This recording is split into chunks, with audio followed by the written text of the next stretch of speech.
ल हेर्नुस् है साथीहरु, अब राष्ट्रिय परिचय पत्रबाटै मतदाता नामावलीमा आफ्नो नाम अद्यावधि गर्न सकिने भएको छ।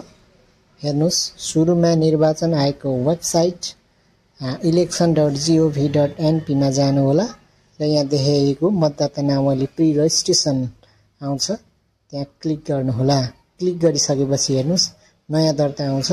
नयाँ दर्ता क्लिक गरिसकेपछि यो लेफ्ट साइडमा दिएको छ राष्ट्रिय परिचय पत्र विवरण दर्ताको व्यक्तिले मतदाता परिचय पत्रमा दर्ता गर्नको लागि भनेर दिएको छ। त्यहाँ तपाईहरुको विवरण इन्ट्री गरिसकेपछि जन्म मिति र नाम इन्ट्री गर्ने, त्यसपछि यहाँ सही उत्तर छान्नुहोस् भन्छ। 6 - 5 = 1 हुन्छ। त्यहाँ 1 क्लिक गरेर NIN विवरण प्रमाणीकरण गर्नुहोस्मा क्लिक गरिसकेपछि तपाईको प्रमाणीकरण सफल भयो भन्ने मेसेज देखिन्छ। त्यसरी तपाईले राष्ट्रिय परिचय पत्रबाट मतदाता नामावलीमा नाम संकलन गर्न सक्नुहुन्छ। र यदि तपाईसँग राष्ट्रिय परिचय पत्र छैन भने यतापट्टि राइट साइडको बक्समा दिएको छ, त्यहाँबाट इन्ट्री गर्न सक्नुहुन्छ। प्रमाणीकरण सफल भइसकेपछि यसरी आउँछ, एउटा बक्स खुल्छ।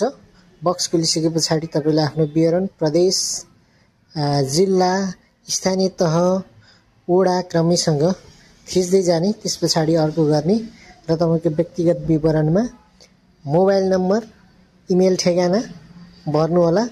अरु विवरण चाहिँ तपाईले राष्ट्रिय परिचय पत्र भर्दाखेरि आइसकेको हुन्छ। त्यसपछि अर्को गर्ने, अर्को गरिसकेपछि नागरिकताको विवरण आउँछ र यसमा चाहिँ तपाईको नागरिकताको किसिम, त्यसैगरी स्थायी ठेगाना लगायतको विवरणहरु चुज गरिसकेपछि अपाङ्गता हो होइन त्यो चुज गर्नु होला। अब अर्को क्लिक गर्ने, त्यसपछि तपाईको शैक्षिक योग्यताका कुराहरु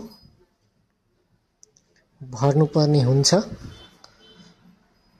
अब पुनरावलोकनमा जाने, पुनरावलोकन गइसकेपछि सबै कुरा ठीक छ भनिसकेपछि चाहिँ हामीले दर्ता गर्नुपर्ने हुन्छ। यसरी दर्ता गर्न सकिन्छ।